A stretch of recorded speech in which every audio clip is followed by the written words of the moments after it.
Assalamualaikum warahmatullahi wabarakatuh. Alhamdulillah hamdan mubarakan fih wa nusalli wa nusallimu ala Muhammadin sallallahu alaihi wasallam. Asyhadu an la ilaha illallah wa asyhadu anna Muhammadan abduhu wa rasuluh. Allahumma sholli ala Muhammad wa ala ali Muhammad. Qala Allah Ta'ala fi kitabil aziz wasari'u ila maghfiratin min rabbikum wa jannatin 'arduha as-samawati wal ardu u'iddat lil muttaqin yuhibbul muhsinin. Shadaqallahu adzim.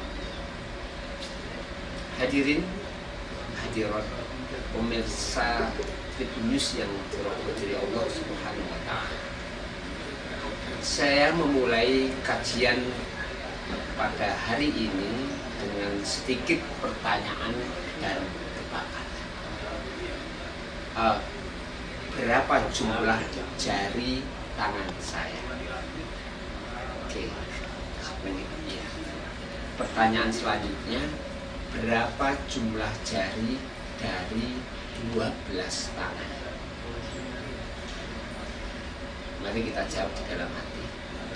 Saya ulangi lagi pertanyaannya, berapa jumlah jari dari 12 tangan? Terima kasih. Pemirsa yang dirahmati Allah,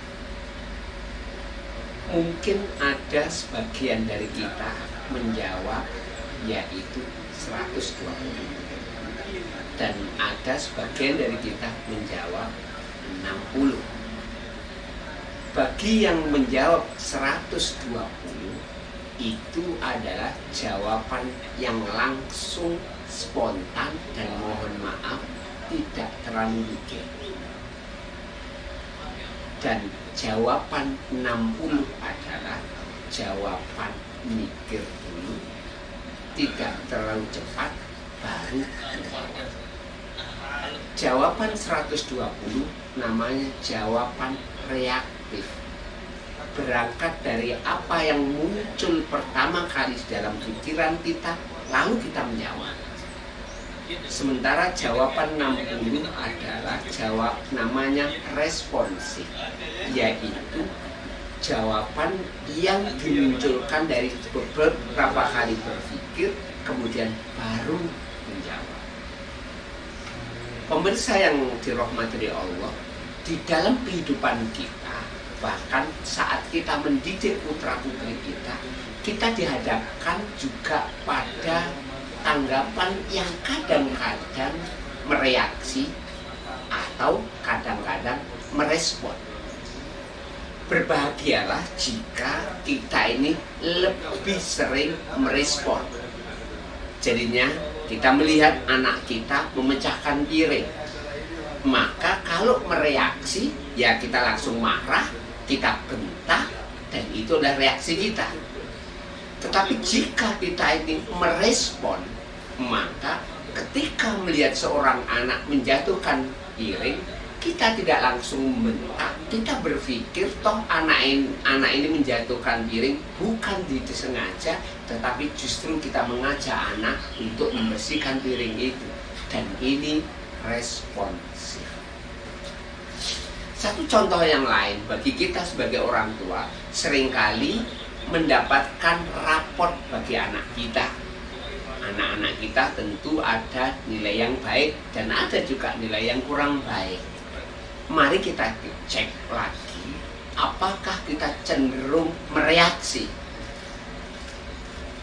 atau sebaliknya cenderung merespons. Dan bersyukurlah kita jika kita lebih sering yang namanya merespon daripada mereaksi. Karena merespon itu cenderung kita punya kemampuan untuk mengontrol emosi kita. Maka Rasulullah SAW pernah bersabda, "Laisa syadidu bisur'ati, innama syadidu may yamliku nafsahu 'indal ghadab." Rawahu Bukhari dan Muslim.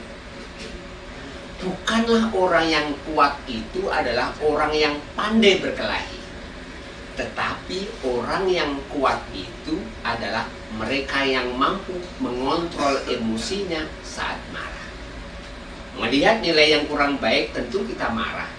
Tetapi ketika kita mampu mengontrol emosinya, kita mikir dulu, maka kita sedang merespon.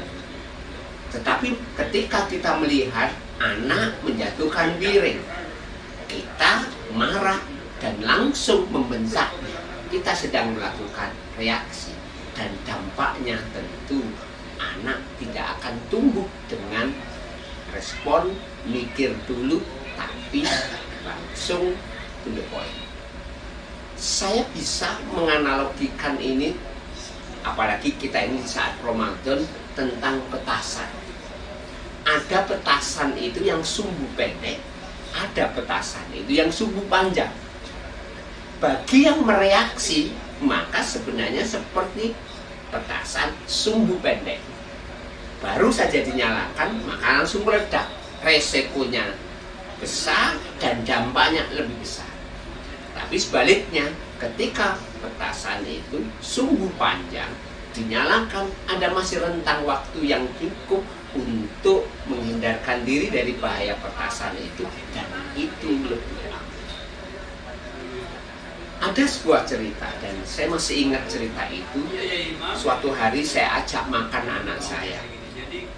Nah, ketika makan, kebetulan anak saya 3, anak pertama saya goda adiknya dengan menyentil di bagian belakangnya.